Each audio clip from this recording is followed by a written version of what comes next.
You are now tuned in to Mastering Mitzvahs. Mastering Mitzvahs. A podcast focused on creating the perfect bar and bat mitzvah celebration, offering tips, tricks, and trends to ensure an amazing event. Mastering Mitzvahs. From New Jersey's own Xplosive Entertainment. Xplosive Entertainment. I know you're gonna dig this. And here they are, your hosts, Dylan Weissman and Mike Langzer. Yo, yeah, man, we're back. I'm not sure how I feel about these Monday recordings. Like, I mean, we're still tired and exhausted from a weekend, but it seems to be the only day we could fit these in. I'm okay with it, man. I mean, like, I feel like Monday is part of our weekend in a way. So like this is some fun. It's not something that, you know, generally brings us business or helps the overall picture. It's just something fun that we like to do. So I think that more or less our conversations that we really have in real time just actually being recorded for a purpose for once. Yeah, we have to have these conversations anyway. So why not do it on a podcast format? So Dylan, I loved our podcast last week, by the way. I thought it was a great topic. 4 versus 5 hours, how to execute a good timeline. Like I really love that podcast. Some of these podcasts have more facts and information that we're sharing with our customers. Today, though, I'm excited that we have a guest. It's something that we said we were going to do more of this year. I can't believe that he hasn't been on. I actually don't understand how we haven't had him be a part of this thing. So, to give you a little bit of background, we Xplosive, and I think all really high-end bar and mitzvah companies really thrive when their talent is at its best. It's at the forefront. It's not what type of equipment you can bring. It's not, what type of pricing you really have. It's really about, having amazing MC, DJ motivators. And we are so proud of our talent because there's diversity, there is charisma, there's polish and professional, there's charismatic. And I think you get all of that in one package with the guests we have today. So I am thrilled to bring on my friend, your friend, and everyone's best friend, Semaj Hazzard, for episode 135. Semaj, man, welcome in. What's happening, good people? I'm thankful that you guys invited me to be on.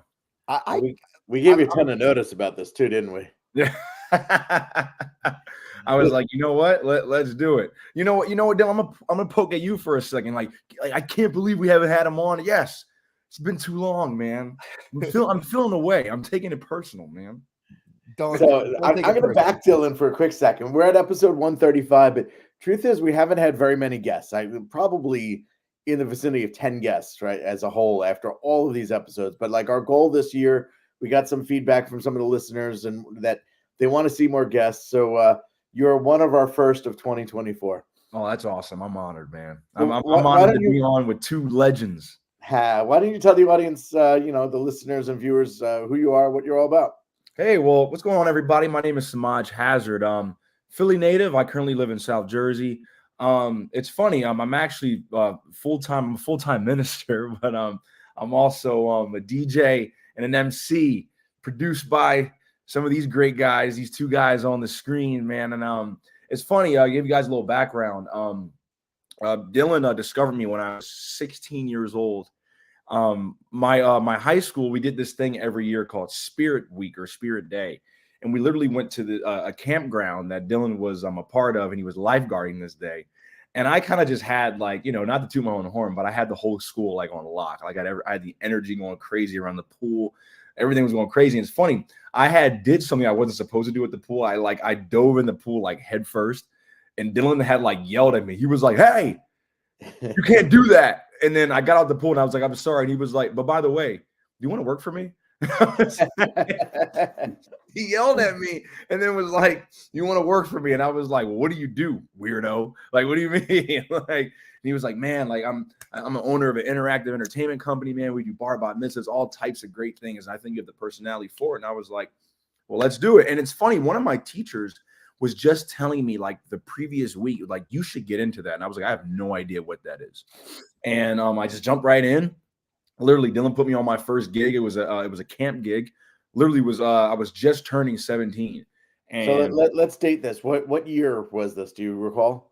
so this was probably the like springtime of 2017. Okay. Yeah, so yeah, because my birthday's in July and I met Dylan May of 2017. Okay. That's about what happened because I know the weather had just broke. It was definitely like a calm like 79 that day. Yeah. So yeah, I was definitely 16. And now I'm 23, man. You're still a Man, it's baby, but that's amazing. You're like entering your prime. Like that's you're not even at your prime yet. I You know, know, man. That's what's so crazy. Like I love it because I just love to learn and I just love to keep getting better and better. And my mom used to always say, you learn from those that came before you, and you're never too old, never too young to learn. And so I just like every mitzvah we do or every time we have a meeting or whatever, I'm internalizing everything because I just want to learn and just get better. Semaj, you mentioned earlier that we talked about it in the pre-show before we went live, and you said doing it for the right reasons is what drives you, and I think that that's so incredibly special, and it kind of leads to the personality that you are, and the mindset that you have. You mentioned that you are a full-time minister, and when you consider the fact that that is your full-time job, and then you party with us on the weekends, you help kids celebrate their bar mitzvah. I think it allows you to really understand the magnitude that comes with these moments and why the celebration is so important, because you're a man of faith. And I think that our family falls in love with you because of your energy, and then wants you to continue to be a part of their life forever because of your understanding of what's going on here. And I think that's a really hard skill to find. It's something that you're just born with, and I think that you have it, man, which is why you're probably one of the most requested MCs that we have to offer at Xplosive. And I think the listeners here are kind of gauging that charisma and understanding why we are so excited to have you on our team. Well, thanks for that. Thanks for that, Dylan. I appreciate it. It's crazy you say that too, because like a lot of people that I talk to, right? Like whether it's at the church or whether it's at mitzvahs or gigs, whatever. Like I tell them what I do, and they're like that's like polar opposite like lifestyles, like you know what I mean. And I always tell people, well, first thing before I even say this, like my senior pastor, like he like supports me doing what we do like 100%. Like he's like he'll call me like, bro, you got gigs this weekend, like you got mitzvahs this weekend. Like he gets so excited, and he's like, he even tells me, he's like, I love it because we got a free DJ at the church. Like whenever we have church gigs, like whenever there's like we have like some kind of party or like some kind of special event, he's like, oh yeah, our youth pastor Semaj will jump on, he'll DJ for us. Like it's not a problem. Like, but one of the biggest things to tie it all in is that as pastors, as ministers, whatever, our job is to serve. One of the key elements of being a minister is serving. It's not about your personal gain. It's not about the title that you get or the recognition you get. It's about being a part of someone's growth, being a part of someone's life, being a part of someone's celebration, to where you can sit back and say, I serve them, not because I had to, or not because it was my duty, but because I genuinely wanted to do that. So it really, when people say it's polar opposite lifestyles, it's really not, because you're allowing someone to get somewhere that's not only a great place to be, but you're serving them because you genuinely want to do that. So imagine both of these aspects of your life. You're involved in the most amazing days for these people, whether it's helping them celebrate their wedding in church, or the baptism and communion, christening, or celebrating a mitzvah. I mean, you're with them on the most impactful days where people are their happiest. And right. I think you're so good at it because your charm comes out, your personality comes out, and you help bring the good out in people. I think that's a great testament to who you are, and probably your upbringing too. I know that you're a very family oriented, wholesome guy. That's exactly what I was going to say, man. So Semaj, like I said, like Semaj was talking about, we locked him down when he was still in high school, and I had to, before I was really able to work with Semaj, I had to work with his parents, with his mom. And when I tell you that the apple doesn't fall far from the tree, I mean, everyone in his family is like this. His younger sister I am in love with her because she is just like Semaj, just, you know, a touch younger. And it just shows that family dynamic is what really built the foundation for the successful MC and person that we have in Semaj. So really it's a nod to your parents. So shout out to Mom. Oh yeah, I shout them all the time. People are like, "Why are you the way you are?" I'm like, it's not God, then it's my parents, man. Like, it's my parents all the time. Dylan got a taste of that. He DJ'd my prom send off, and I mean, you know, listen, I know we're on podcasts and all that, but I gotta say it. My family, like, not only did Dylan get a taste of how my family is, but my family fell in love with Dylan so much they literally were like, "Man, that white boy was going crazy on those 1s and 2s, man." And that's Dylan's motto. Like that's like that like Dylan like lives on that now. Like wherever he goes, he's like, I want y'all to know that I'm the white boy on the 1s and 2s. I can rock it. So Semaj, let's talk a little bit about where what you love about bar and bat mitzvahs. Obviously you love it for a lot of different reasons, but when you consider it as a whole, talk about specifically at least one of your favorite parts of a bar or a bat mitzvah celebration. You know, like we already talked about like the serving aspect and all that. And I would say there's 2 things that really like bring me like the utmost joy in mitzvahs.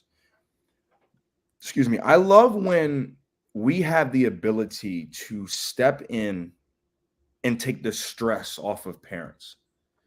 Like we've seen it before. We have the micromanaging parents, we have the micromanaging party planners and all that. Just want to do everything. And I say, it happens almost at every celebration. I say, hey, we got it. You know, like just trust us. Like, I got you. Or even when you just have that initial meeting with that family, whether it's through Zoom, whether it's in person over the phone, like, and you just say, hey, like, I can make that happen for you. Okay, like we'll do this, we'll do that. And they're like, you hear that sigh of relief. It's so fulfilling because it's like, we're not just doing their party. We're stepping into their family now, becoming a helping hand.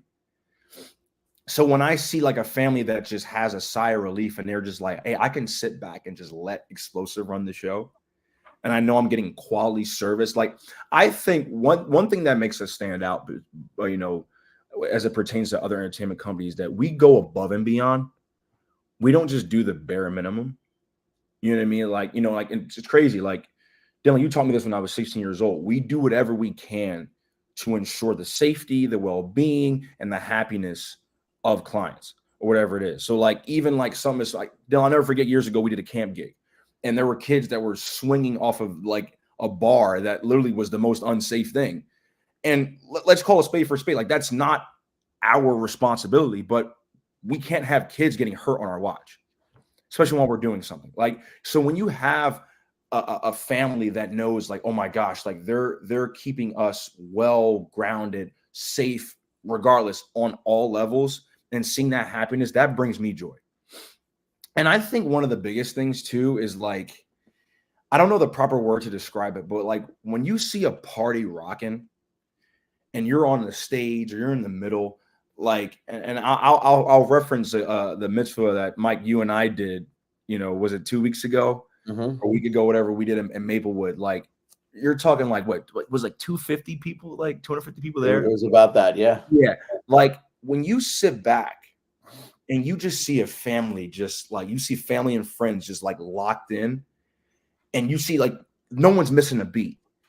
Like the feeling of just like, I don't know, it's like that excitement. Like, you just sit back and you just go, wow. Like, you're caught in that moment, the awe that you see. Like, dude, like, we did this. Yeah. Like, Semaj, I described that party last week in our recap as one of the top 10 events I've ever done. seriously. And the only thing that truly stood out was just the energy and excitement from start to finish. Like there was real love, real excitement. There, you know, it was an amazing party in every which way, but it wasn't the most over the top. It wasn't the most glamorous. It didn't have the most amazing, decor. Like everything that it did was great. Mm-hmm. But the audience made that party so incredible. Like, insane. After doing this for 20 years, if I say it's in my top 10, I really can't even think of my favorites because there have been so many great ones, but top 10 easy. Do you have a favorite event? Like, is there a favorite or even a favorite performance moment of any sort? I think that's definitely in my top 10. What we did a couple weeks ago. You know, there was a gig that I did. I believe it was Emma's bat mitzvah in Holmdel at the Bellworks. Yep. I mean, like everything about that event was insane. I mean, like not only the venue alone was off the chain. Like it looked like something you saw like in a futuristic movie where like the Matrix, they're like having like a high-speed chase at like in a basement somewhere. Like I was crazy. I was walking through the venue, like we were bringing stuff in, and I was like, you could film a great like action thriller in this venue. Like that's, you guys know what I'm talking about. And they actually do. They use it. We're talking about Bell Works in Holmdel, and they actually do use that space for film, TV, and movie productions. It's oh wow. Well, amazing. it's a great spot, but like just seeing all the different, because it was a lot. It was a lot going on. That event had a lot of moving parts, and I'll be honest, I was very overwhelmed when I got there and I saw all we had to do and everything. But like once again, like everything just gelled together, and the kids were amped up, the adults were amped up, and it was just a nonstop like rager from start to finish. Like even the grand entrance alone, like the grand entrance was almost like red carpet-esque. Like it was like everyone's just there with their cameras on the sides and all that. And this walkway is just humongous. Like that was probably one of my favorite events I've ever done. That's cool. That's very cool. Semaj, no one would guess by looking at you or talking to you even for like 5 minutes. But I want you to tell our listeners about your music taste and the music that you vibe with, the music that you love. And I think that folks are going to be surprised about what some of your favorite artists and songs. So I want you to describe it a little bit. Okay, so I come from a very, very, very musical family. My grandma, she was a music teacher for many years. She's actually a pianist. My aunt Tracy, she was Tina Marie's backup singer, and now she's Ziggy Marley's backup singer, which is Bob Marley's son. And this is the one that I take a lot of pride in. My aunt's husband, so my uncle, he is one of the original members of the Whispers.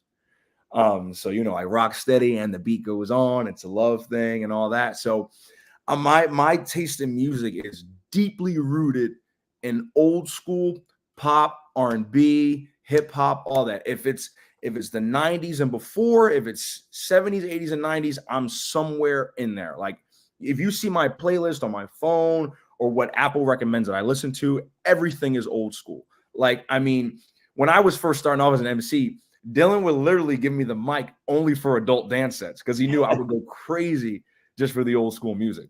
So like that is like, and tell you all right now, my favorite artist of all time is Rick Astley. And everyone is shocked when I tell them that. Like I've seen the man live. Like I saw him live 2 summers ago when he was with New Kids on the Block. And it's crazy. Like people were like, well, what show are you going to? I'm like, going to see New Kids on the Block featuring Rick Astley. Like they were like, you? I'm like, yeah. So growing up, to give you a little more information about me, growing up, I was always described as Carlton.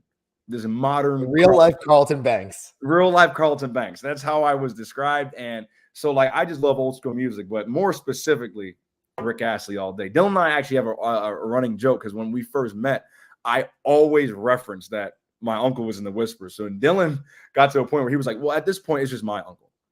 It's my uncle too.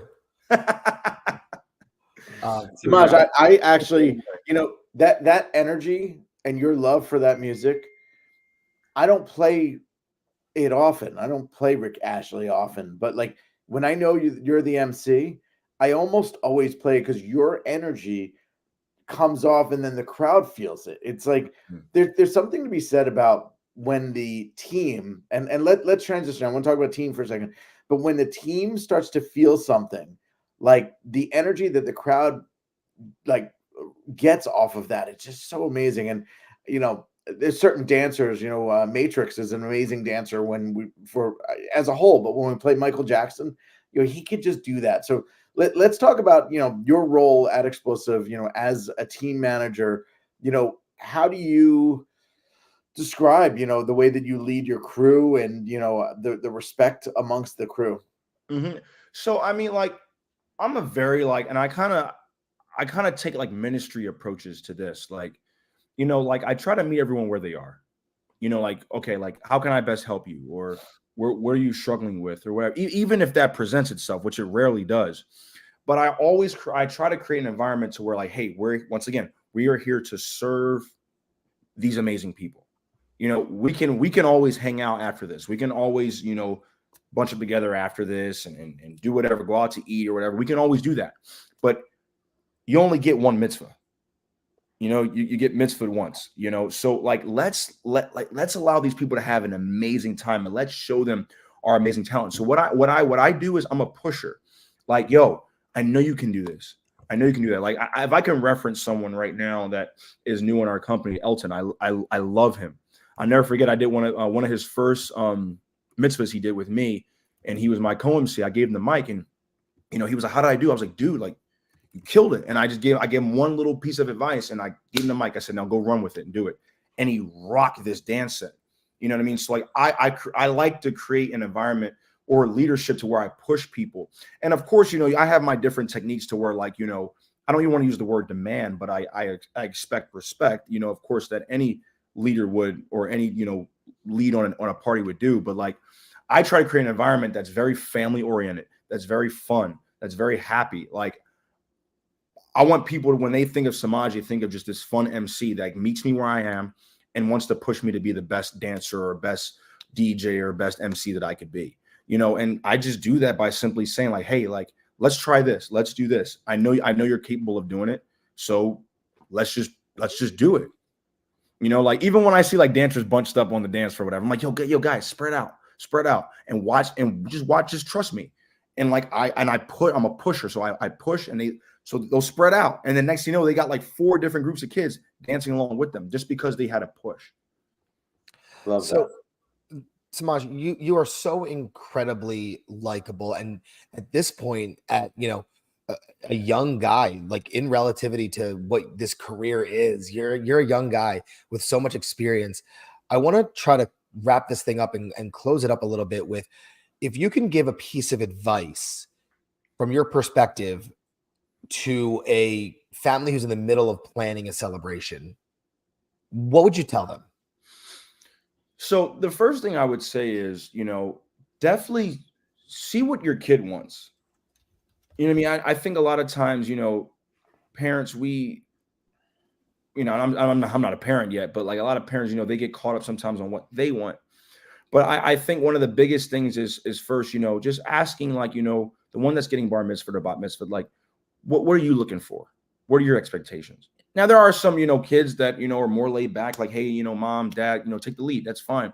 But I think the biggest thing is just trying to figure out where we are as a family. How can we best serve you? And the biggest thing is, I believe there's nothing wrong with shopping, with shopping for an MC or shopping for dancers or whatever. So like, we put it this way, right? When people come to church, right? There's times we have first time guests at our church, and they're trying to figure out, like, is this church for me or whatever? And they'll go to some other churches. And I tell people sometimes, like, it's okay to church shop. Find where your inlet is. So applying that in our setting is, diving deep into who's a proper fit. With that comes communication. I really push families to communicate. Like, talk to this person. Like, I loved our showcase this year because you had a lot of families that were there just to communicate and were even curious. So I think if a family is kind of in the middle of planning a mitzvah, there's no such thing as too much communication. There's no such thing as over shopping. You want your celebration to be what you want it to be.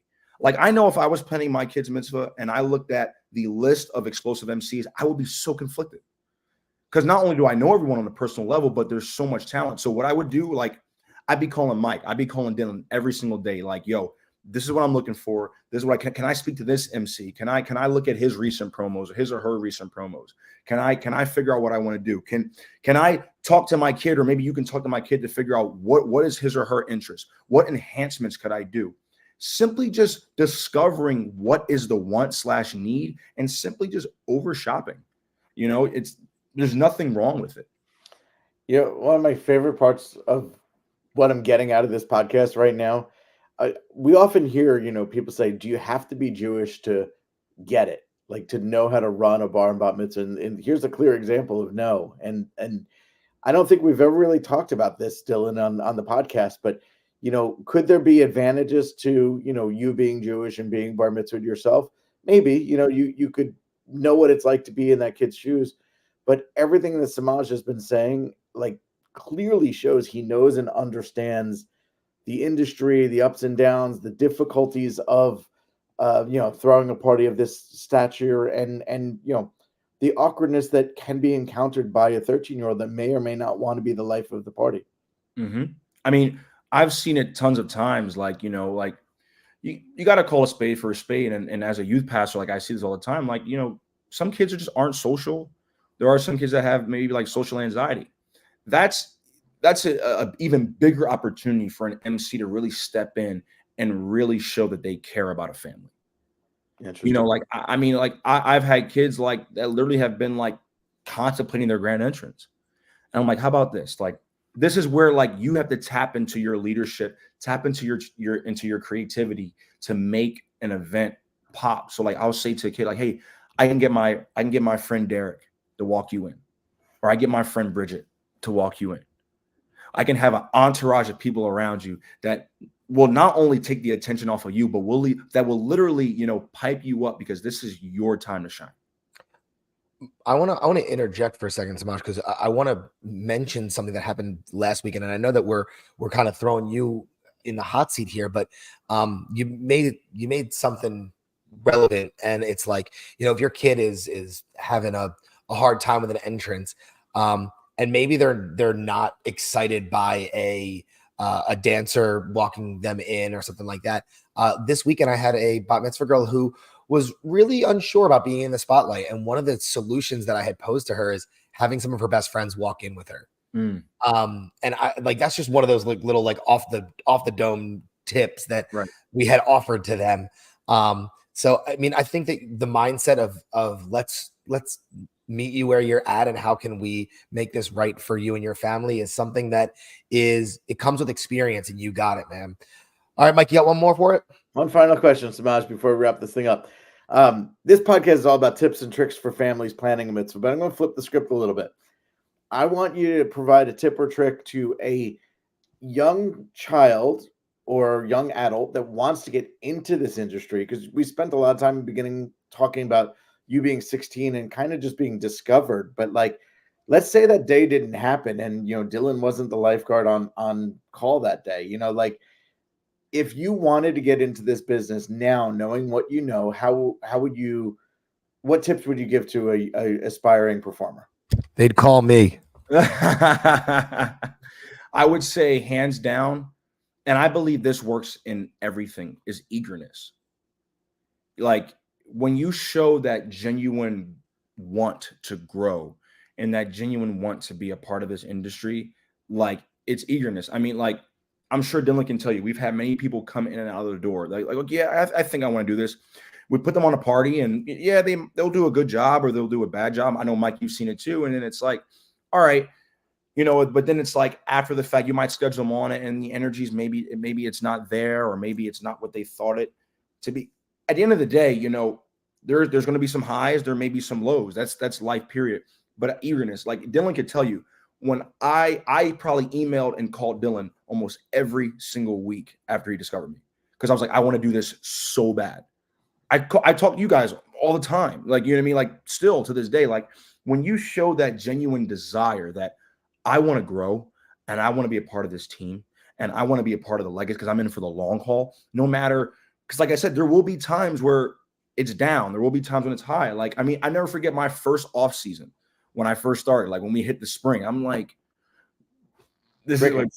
where is it? But I still was like, I was probably texting Dylan like almost every day. Like, is there anything? Is there any? Put me on a camp gig. Put me on a gig with you. I'll be your roadie, whatever it is. Like, I used to literally, like, in the summertime, I would come into the office with Dylan and I would just resort out the warehouse just because I was eager. Like, because those are the ins and outs of this industry. It's not just always performing. It's not just always doing parties. There's so many moving parts. And when you show eagerness, when you show that you genuinely have a desire to elevate your position or even come into this industry, you have to have the drive for it because we're making words of wisdom right there. That's all it is. So we're going to tie this up. It was awesome having you here. We could probably talk for like 9 more hours. In the show notes on all podcast platforms, there'll be details on how you can check out Semaj, see his videos, learn a little bit more about him on our website. But dude, it was great having you here. I hope you enjoyed this little 30-minute session with us. Oh, this is great, man. This is a great way to spend my Monday. I'm so thankful for you guys having me on here, and I hope I'm on soon again. We'll do that. So episode 135 coming to a close. If you have any questions, any ideas for next episode, hit us up at all things Xplosive at XE Events. We'll see you soon. Bye.